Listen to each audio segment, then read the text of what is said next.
ضعي هذه التمر على لسانك بعد الفطور في رمضان. قسما برب الكعبة ستنصدمين من قوتها الرهيبة.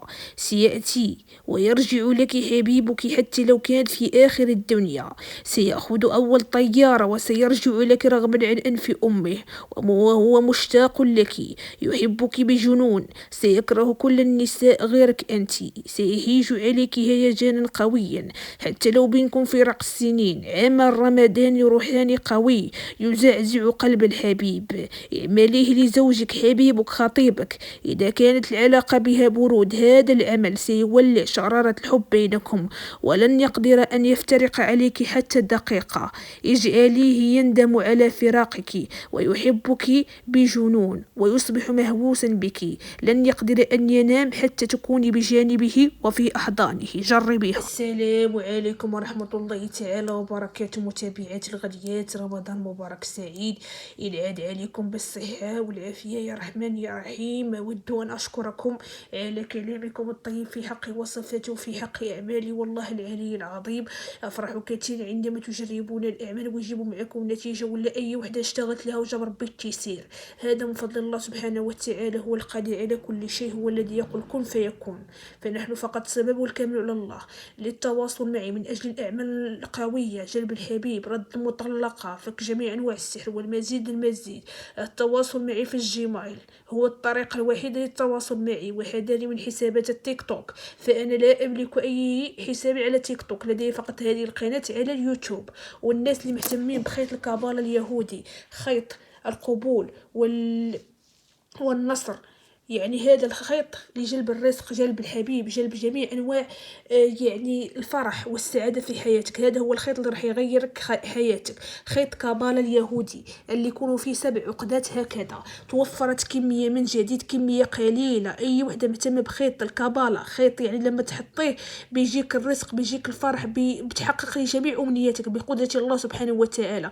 يكون مشحون بطاقة رهيبة سبحان الله، فيبعد عليك العين ويبعد عني، ويكون عبارة عن تحصين قوي. أي وحدة مهتمة به تتواصل معي في الجيميل، كمية محدودة جدا، فسارعوا للحجز.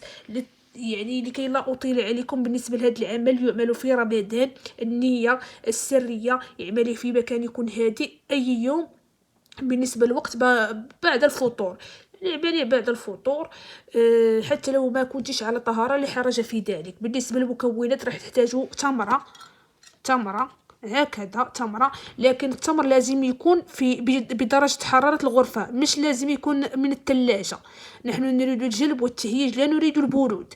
إذا عندك تمر في الثلاجة راح مثلا تشيليه من الثلاجة وتحطيه في مكان في المطبخ في الصباح حتى يتولي حرارته عادية، لأنه إذا جلبتيه من الثلاجة يصير برود في العلاقة. تمرة واحدة راح تحتاجين حبيبتي الغالية، بسم الله توكلنا على الله. ورقة بيضاء على هذا الشكل، ورقة وتمر. فهمتوا علي يا حبيبي في الله؟ فبسم الله توكلنا على الله. فأول شيء حبيبتي ماذا تفعلين؟ تأخذين التمرة، هذه التمرة، تأخذين تمرة واحدة تقربيها من فمك، تقربيها من فمك وأنت تقولين، يعني هذه التمرة تقربينها من فمك وتقولين 7 مرات هذه العزيمة. تقولين هي التمرة، الناس تقول لك التمرة وانا نقول لك لا القمرة.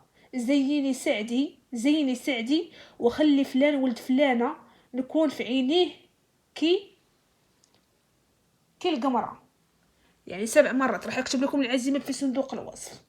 هي التمرة، الناس تقول لك التمرة وانا نقول لك لا القمرة. زيني سعدي وخلي فلان ابن فلانة، يعني حبيبك واسم امه. اذا ما عرفتيش اسم الام قولي ابن حواء، نكون في عينيه كالقمرة 7 مرات. وتحطي هذه التمرة جانبا. بعد ذلك تأخذين هذه الورقة حبيبتي الغالية، هذه الورقة تكتبين فيها، ورقة تكون صغيرة، أنا دائما أكبر الكتابة. وضعتك فوق النار، وضعتك فوق النار من أجل قلبك يولع نار. يا فلان ابن فلانة، يا فلان ابن فلان، اسم حبيبك واسم أمه أو زوجك أو طليقك. ربطتك ربط الملوك لكي تكره كل النساء غيري. لا تحلى لك إلا أنا فلانة بنت فلانة، اسمك أنت واسم أمك. فلانة بنت فلانة تراني حلوة كحلاوة التمرة، كحلاوة التمرة، كلما تذكرتني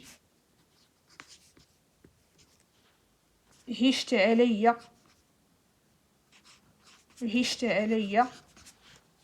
هيجان قوي. ثم ترسمين جدول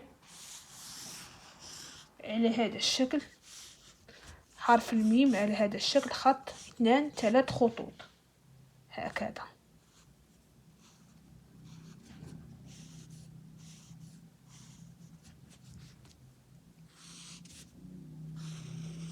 على هذا الشكل.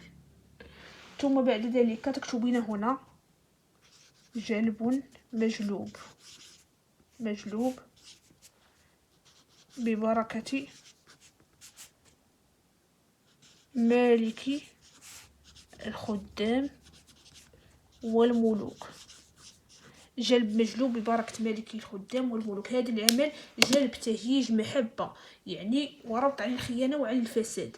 إذا بينكم خلاف، لو بينكم يعني برود في العلاقة، حتى لو ما بينكمش مشاكل، اعملي الوصفات عشان تولع شرارة الحب. بعد ذلك تأخذين هذا التمرة اللي قرأنا عليها العزيمة 7 مرات، تضعينها داخل الورقة، ثم تقومين بإغلاق الورقة. تخلي هاد التمرة داخل الورقة تقريبا نصف ساعة ولا 10 دقائق، المهم خليها شوية.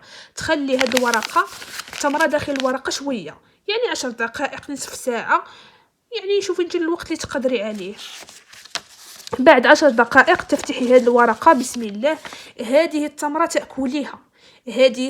تأكليها، والنواة ترميها في الأزبال، أعزك الله.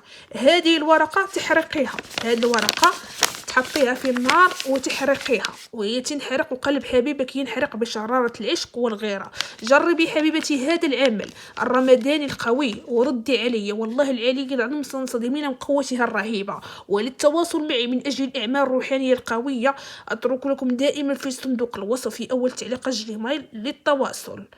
واللي مهتم بخيط الكبار اليهودي، هو هذا خيط الكبار اليهودي، يعني اللي يفتح عليك ابواب الخير وابواب الرزق وابواب الحب وابواب المحبه، ويخلصك من العين والتابعه وجميع انواع السحر.